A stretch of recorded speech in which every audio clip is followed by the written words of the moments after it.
Fiancée swore she was loyal, until her bridesmaid slipped me the video that ended the wedding. I met Stella 3 years ago at a marine conservation fundraiser in Monterey. I run an aquarium consulting firm. Basically, I design and maintain massive custom aquarium systems for hotels, corporations, and private collectors. It's niche, but lucrative. She was coordinating the event for the boutique hotel hosting it. The chemistry was instant.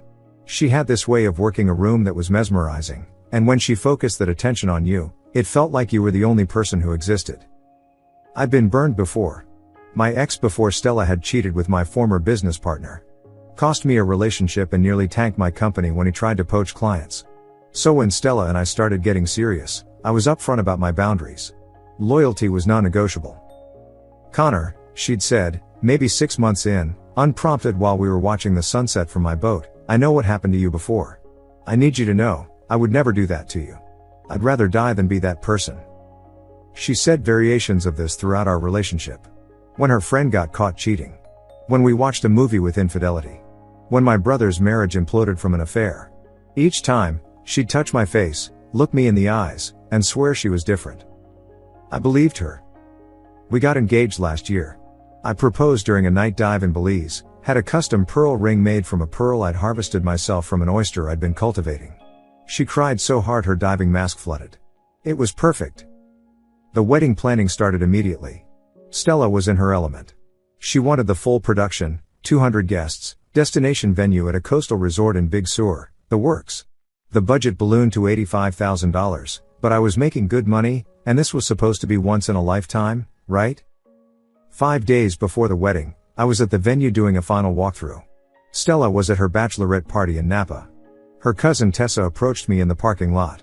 Tessa's a forensic nurse, very straightforward person. We'd always gotten along well. Connor, we need to talk. If this is about the rehearsal dinner menu. It's not. She pulled out a flash drive. You need to see this before Saturday. Tessa, what? Just watch it. Alone. Tonight. She squeezed my shoulder. I'm sorry. I sat in my car for 20 minutes staring at that flash drive. Part of me wanted to throw it in the ocean. But I knew. The way Tessa looked at me, I knew. I drove to my office, locked the door, and plugged it in. The video was 43 minutes long. Hidden camera footage, decent quality. Hotel room. Stella and some guy I didn't recognize at first. She was wearing the pearl necklace I'd given her for our 1-year anniversary, another piece I'd harvested and had custom set. The one she said she never took off. I watched all 43 minutes. Not out of masochism, but because I needed to be absolutely certain. No room for doubt. No chance for explanations or excuses. The man was Jasper Montgomery. I'd met him twice at Stella's work events. Luxury yacht broker. Married with 2 kids. He and his wife were invited to our wedding. The timestamp showed it was from 3 weeks ago. While I was in Seattle consulting on a new installation. I didn't scream. Didn't punch anything. Didn't cry. I felt everything inside me go quiet, like the ocean right before a massive wave breaks. Then came clarity. Pure, crystalline clarity. I had 4 days. I drove home, deleted the footage from the flash drive, and replaced it with a single document, a timeline I started building. Then I began making calls. First, the venue. Hi, this is Connor Reed. I need to cancel the Reed Winters wedding for this Saturday. Yes, I understand the deposit is non-refundable. Please dispose of all decorations and arrangements as you see fit. The caterer. The florist. The photographer. The DJ. The officiant. Each conversation lasted less than 2 minutes. No explanations. Just cancellation and confirmation that they would not reach out to Stella. Legal issues, I told the few who pressed. I need this to remain confidential until Saturday. By Thursday night, I'd systematically dismantled the entire wedding. The only thing left was the venue itself, the empty shell where 200 guests would arrive expecting a celebration. Stella came home from her bachelorette weekend glowing. Baby, you should see what the girls did. They made this whole scrapbook of our relationship. I couldn't stop crying. I held her that night. Kissed her forehead. Told her I couldn't wait to marry her. Felt nothing. Friday was the rehearsal dinner. I'd canceled the restaurant reservation, so when we showed up with 20 family members, there was obviously no booking. This is impossible, Stella fumed at the hostess. We've had this reserved for months. I played the hero. Don't worry, babe. I'll fix this. Made some fake calls. Found another restaurant that could take us last minute. Everyone praised my quick thinking. Stella kissed me in front of everyone, called me her problem solver. That night, while she slept, I packed everything I cared about into my truck. Photos of my dead father. My diving equipment. Important documents. My grandfather's watch collection. She didn't notice the gaps in my closet or the missing items from my office. Brides don't see anything but their wedding the night before. Saturday morning. The wedding day. I woke up at 5 a.m., made her breakfast in bed, her favorite Belgian waffles with fresh strawberries. You're not supposed to see me before the wedding, she laughed, syrup on her lips. Couldn't help myself, I said. You're too beautiful. I left for the venue with my groomsmen at 9 a.m. The ceremony was scheduled for 3 p.m. By noon, confused vendors started calling Stella. She called me in a panic. Connor, the flowers aren't here. The caterer says you canceled. What's happening? Just come to the venue, I said. I'll handle everything. She arrived at 2 p.m. in her $12,000 dress, her mother and bridesmaids frantically trying to understand why nothing was set up. Guests were already arriving, milling around in confusion. No decorations. No chairs arranged. No altar. Everyone, please gather in the main hall, I announced. There's something you all need to see. Stella grabbed my arm. Connor, what's going on? Where are the vendors? Just go stand up front, babe. By the projector screen.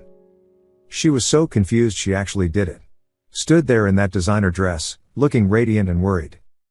I had my laptop connected to the projection system. 200 guests packed into the hall, murmuring with confusion. Jasper was there with his wife, sitting 5 rows back. Before we begin, I said into the microphone, I want to thank you all for coming to witness this moment. Especially you, Jasper. He went white. Started to stand. His wife grabbed his arm, confused. I hit play. The first 10 seconds were just establishing shots, clearly Stella, clearly a hotel room. Then the audio kicked in. Her voice, unmistakable, saying things I won't repeat here. The pearl necklace catching the light as she moved. The room exploded. Stella's father, Warren, a man who built his furniture empire from nothing and prided himself on honor, ripped off his tie and stormed toward the screen. Her mother collapsed into her chair, sobbing. Jasper's wife launched herself at Stella, had to be physically restrained by 3 groomsmen. Stella stood frozen for maybe 5 seconds. Then she ran to me, grabbed my shoulders. Connor, please, I can explain. Explain what? The video from 3 weeks ago? Or the one from 6 weeks ago? Or maybe the one from 4 months ago when this started? I'd done my research after seeing the first video. Found receipts. Timeline. Their whole affair. It was a mistake. I love you. You love me? I looked at her father. Warren, your daughter's been effing another man for 4 months while planning our wedding. While spending my money on this circus. While swearing to me every day that she was loyal. Warren's face was purple. He walked up to Stella, his voice deadly quiet. You're no daughter of mine. Daddy, please. He turned his back on her.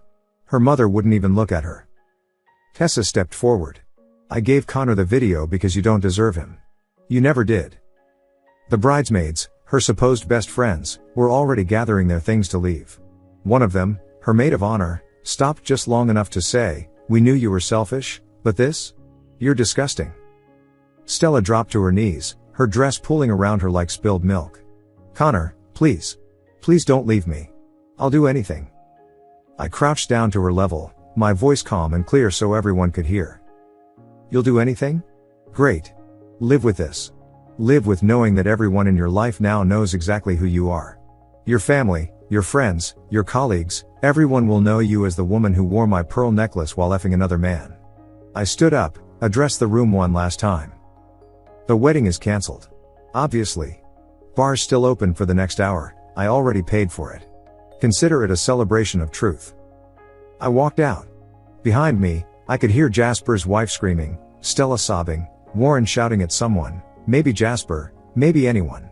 I didn't care. I got in my truck and drove. Had a new apartment already lined up in San Diego, new clients waiting. My business partner would handle the Monterey operations. Update 1, posted 2 weeks later. The fallout was swift and brutal.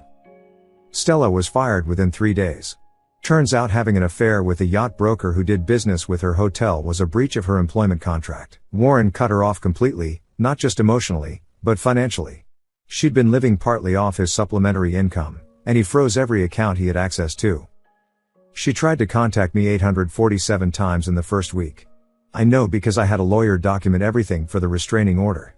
Calls, texts, emails, showing up at my old office, sending friends as intermediaries. The messages ranged from subtle threats to rage to bizarre rewriting of history where I was somehow the villain. Tessa reached out with an update. After the wedding disaster, she felt I deserved to know the full scope. Turns out she'd suspected for months but only got proof 3 weeks before the wedding when she saw Stella's car at the Ritz-Carlton during a shift. She knew Stella had told me she was at a client dinner in San Francisco that night. Tessa has a friend in hotel security who pulled the footage for her.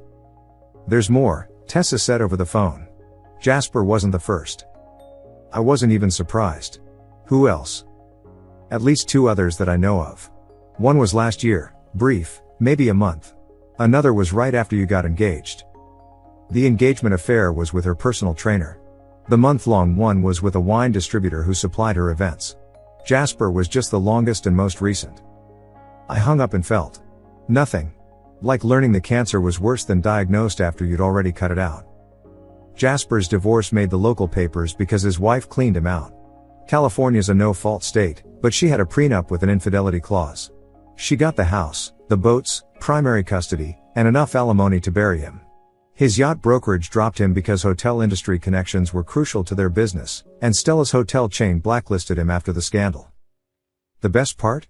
Someone, not me, though I wish I could take credit, sent the wedding video to every major employer in Stella's industry within a 200-mile radius. She's essentially unhireable in event planning in California. Update 2, posted 2 months after the wedding. This will be my final update. Last week, I ran into Stella at a coffee shop in La Jolla. I was meeting a client, she was apparently working there as a barista. The recognition in her eyes when she saw me was something I'll never forget: hope, fear, shame, and anger all at once. Connor. Her voice was smaller than I remembered. Large cold brew, no sugar, I said, looking through her. Her hand shook as she wrote my name on the cup. Can we talk? Please. Just 5 minutes? No. I'm in therapy now. I understand what I did wrong. I understand why. You understand nothing, I cut her off. You understand getting caught. You understand consequences. You don't understand betrayal because you've never been loyal enough to anyone to experience it. My client walked in then. Richard Hayworth owns a chain of high-end seafood restaurants, looking to install massive aquarium features in 3 locations. 7-figure contract. Connor. Is that you? Man, I heard about what happened at your wedding. That took balls, brother. Anyone who handles business like that is someone I want to work with. He shook my hand while Stella stood there, dying inside as she realized my business wasn't just surviving, it was thriving. The story had actually brought me clients who valued decisive action and accountability. As we left, Stella called out one more time. Connor, I loved you. That was real. I turned back. No, Stella. You loved what I provided. Stability, status, devotion. You loved being loved. But loving someone back? That requires integrity you never had. That was the last time I'll ever speak to her. Tessa and I have stayed in touch. She introduced me to her colleague, a marine biologist who works at Scripps. We're taking things slow, but it's good. Healthy. She jokes that Tessa gave her the world's most thorough background check by showing her the wedding video on their second coffee date. So I know you're capable of nuclear revenge, she said. Good thing I'm actually loyal. Warren reached out last month. Apologized for his daughter, said I was the son-in-law he'd wanted. He's completely cut Stella off, she's not even in the will anymore. Everything's going to Tessa and his son. I told him no apology was needed, he was a victim too. Her mother never recovered socially. The embarrassment of the public revelation broke something in her. She filed for divorce from Warren last month, unable to handle the shame by association. The thing about revenge this complete is that it leaves scorched earth. But sometimes, that's what you need. Complete destruction so nothing of the old can grow back. People ask if I regret doing it so publicly. If I could have handled it privately, saved everyone the embarrassment. No, she didn't betray me privately. She betrayed me while wearing my ring, planning our wedding, spending my money, and swearing on her loyalty. She made our entire relationship a public lie. The least I could do was make the truth equally public. The last I heard from mutual friends, she moved back in with a distant aunt in Nevada. Still single. Still playing the victim to anyone who'll listen. Still refusing to accept that she authored her own destruction. Me? I'm excellent. Business is up 40%. I'm dating someone who actually understands loyalty. I sleep perfectly at night. Turns out the best revenge isn't just living well, it's ensuring the person who betrayed you can't. Edit, since a lot of you are asking. Yes, this is real. I have the documentation to prove it if needed for legal reasons, but I'm not posting it here for obvious privacy reasons. No, I don't feel bad about the collateral damage. Every person affected had the opportunity to handle things differently. Warren could have raised his daughter better. Her friends could have told me about the affairs. Jasper's wife deserved to know. The video was legal. California is a two-party consent state for recording, but Tessa's security friend found that the hotel had prominent signs about security cameras in all common areas, which includes hallways that happened to catch them entering the room together multiple times. The actual explicit footage was from Jasper's phone that he'd set up to record, which Tessa got through means I didn't ask about. Yes, I'm in therapy. Not because I regret what I did, but because betrayal trauma is real and I wanted to process it healthily before my new relationship. To everyone saying I should have just walked away quietly, why? So she could spin some story about cold feet or mutual differences? So she could keep her reputation and move on to destroy someone else? No. Actions have consequences. She faced hers. Edit 2, for those asking why I went through with showing up at all instead of just disappearing, maximum impact. If I'd just vanished, she'd have controlled the narrative. Connor had a breakdown. Connor got cold feet. We decided to call it off. This way, there was no ambiguity. No story she could spin. Just truth, witnessed by everyone who mattered to her. Edit 3, Jasper's wife dm'd me. She wanted me to know she's grateful I exposed everything. She'd suspected for years but never had proof. The video gave her the evidence she needed for her prenup's infidelity clause. She's now dating a federal judge and living her best life. We occasionally exchange memes about terrible exes. Final edit, I'm muting notifications on this post now. To everyone who shared their own stories of betrayal and recovery, stay strong. To those who think I went too far, I hope you never have to find out what you're capable of when someone you trust completely destroys you. And to anyone considering cheating on their partner, remember that in the age of technology, secrets don't stay secret. The truth always comes out. Make better choices. Peace out, Reddit. Living well and thriving in San Diego. Connor. Thank you so much for watching until the end. If you really like our videos, please don't forget to like, share, and subscribe. Have a great day.